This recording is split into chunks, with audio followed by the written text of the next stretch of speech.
India की एक ऐसी मिसाइल जो लो एल्टीट्यूड पर फ्लाई करते हुए रेडार से बचती हुई मैक 3 की स्पीड मतलब लगभग 4000 किलोमीटर पर आवर से ट्रेवल करती है, फ्लॉलेसली अपने टारगेट को हिट करती है। आज की वीडियो में हम इस मिसाइल के अंदर छुपी हुई टेक्नोलॉजी को डिकोड करेंगे, इसके अलग अलग वर्जन्स को एक्सप्लोर करेंगे और देखेंगे ये फ्यूचर में और ये कितना एडवांस हो सकती है। दुनिया की फास्टेस्ट क्रूज मिसाइल में से एक ब्रह्मोस मिसाइल एक एडवांस सिस्टम है जिसमें booster, ramjet engine, guidance system, stability controller, sensors और एक पावरफुल वॉरहेड मिलकर काम करते हैं ताकि अपना मिशन परफेक्टली कंप्लीट कर सके। आइए इसे समझना शुरू करते हैं इसके लॉन्च फेज से, जहाँ सब कुछ स्टार्ट होता है इसके सॉलिड फ्यूल रॉकेट बूस्टर से। ये बहुत ही हाई थ्रस्ट जनरेट करता है और कुछ ही सेकेंड्स के लिए मिसाइल को रैपिडली सुपरसोनिक स्पीड तक एक्सेलरेट करता है, साथ ही मिसाइल को करेक्ट ट्रेजेक्ट्री और एल्टीट्यूड देता है। सॉलिड फ्यूल कॉमनली मिक्सचर होता है एसटीबीपी, हाइड्रोक्सिल टर्मिनेटेड पोलाब्यूटरी जो कि फ्यूल बेंटा का काम करता है, अमोनियम परक्लोराइड जो कि एक ऑक्सीडाइजर है, और एल्यूमिनियम पाउडर जो बहुत सारी एनर्जी जनरेट करता है। इंडिया के लिए ये इंजन एपीजे अब्दुल कलाम की टीम ने 1980s में डेवलप किया था।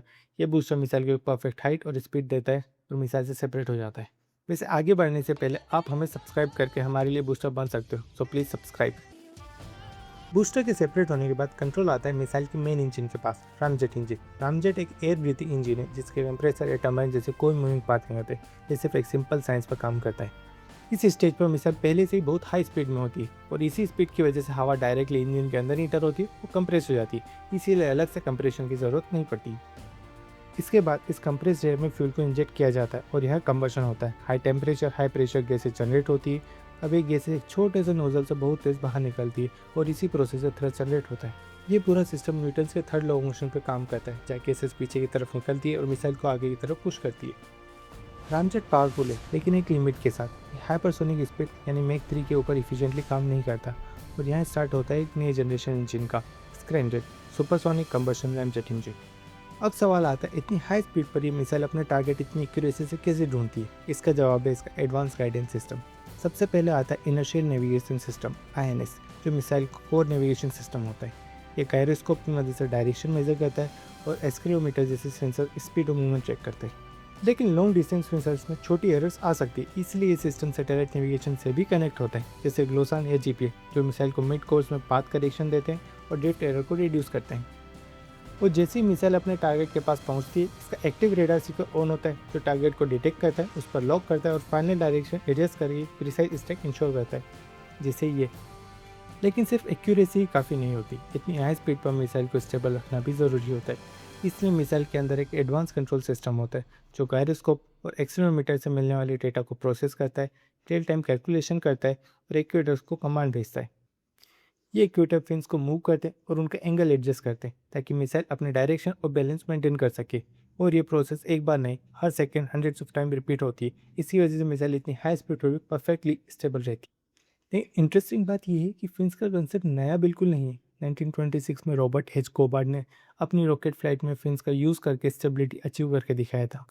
लेकिन स्टेबिलिटी के साथ साथ मिसाइल को अपने आसपास के एनवायरनमेंट को समझना भी बहुत ज़रूरी है और यहाँ काम आते हैं एडवांस सेंसर्स, जैसे इंफ्रारेड सेंसर जो हीट डिटेक्ट करता है, RF सेंसर जो रेडियो सिग्नल को ट्रैक करता है, रेडार एल्टीमीटर जो मिसाइल की एग्जैक्ट हाइट मेजर करता है, इमेजिंग इंफ्रारेड जो टारगेट की डिटेल्ड इमेज बनाते हैं, और ECMM सिस्टम जो एनिमी की जैमिंग के बावजूद मिसाइल को एक्यूरेट बनाए रखता है। आप भी ब्रह्मोस मिसाइल की तरह एक्यूरेटली सब्सक्राइब बटन को हिट करके हमें सब्सक्राइब कर सकते हो। वैसे अब सिर्फ एक ही इंपॉर्टेंट पार्ट समझना बाकी है, लेकिन उसे हम लास्ट में कवर करेंगे। उससे पहले चलिए बात करते हैं इस मिसाइल की इंटरेस्टिंग हिस्ट्री की, जो एक पावरफुल और स्ट्रॉन्ग फ्रेंडशिप की कहानी बताती है। 1990s के दौरान इंडिया को ऐसी क्रूज मिसाइल की ज़रूरत थी जो फास्ट हो, एक्यूरेट हो और डिफिकल्ट टू इंटरसेप्ट हो। इसी विजन के साथ इंडिया की DRDO और रशिया की NPO ने मिलकर एक जॉइंट वेंचर बनाया, ब्रह्मोस एयरोस्पेस, और 1998 में ये पार्टनरशिप की ऑफिशियल अनाउंसमेंट भी हो गई और इसका नाम भी ब्रह्मपुत्र रिवर इंडिया और मॉस्को रिवर रशिया के ऊपर रखा गया। ये नाम ही बताता है कि ये सिर्फ वेपन नहीं है, ये ट्रस्ट, फ्रेंडशिप और स्ट्रेंथ को रिप्रेजेंट करती है। इस प्रोजेक्ट के पीछे कुछ ब्रिलियंट माइंड्स थे, जैसे APJ अब्दुल कलाम जिन्हें मिसाइल मैन ऑफ इंडिया कहा जाता है, और शिवानाथु पिल्लई जिन्हें फादर ऑफ ब्रह्मोस कहा जाता है। वक्त के साथ साथ ब्रह्मोस के डिफरेंट वर्जन डेवलप किए गए। सबसे पहले 2001 में लैंड बेस्ड वर्जन आया जो ग्राउंड मोबाइल लॉन्चर यानी ट्रक पर माउंट होता है और लैंड पर प्रिसाइज स्ट्राइक के लिए यूज़ किया जाता है। इसके बाद शिप लॉन्च वर्जन आया जो एंटी शिप और लैंड अटैक दोनों मिशन परफॉर्म कर सकता है और वर्टिकल लॉन्च सिस्टम के साथ आता है। फिर आता है सबमरीन लॉन्च वर्जन जो पानी के अंदर से लॉन्च होता है और स्टेल्थ अटैक कैपेबिलिटी प्रोवाइड करता है। एयरफोर्स के लिए डेवलप हुआ ब्रह्मोस है जो सुखोई SU-MKI पर माउंट होता है और इसका स्ट्रक्चर लाइटर है और एल्टीट्यूड से लॉन्च होने की वजह से ये एक्स्ट्रा रेंज भी प्रोवाइड करता है। इसके बाद आता है ब्रह्मोस नेक्स्ट जनरेशन, जो साइज़ में छोटा, हल्का और ज़्यादा फ्लेक्सिबल है और फ्यूचर प्लेटफॉर्म के लिए डिज़ाइन किया गया है। और लास्ट में फ्यूचर के लिए डेवलप हो रहा है ब्रह्मोस 2, जो स्क्रैमजेट इंजन टेक्नोलॉजी बेस्ड होगा और मैक 5 की हाइपरसोनिक स्पीड अचीव करने का एम रखता है, जिसे इंटरसेप्ट करना और भी मुश्किल होगा।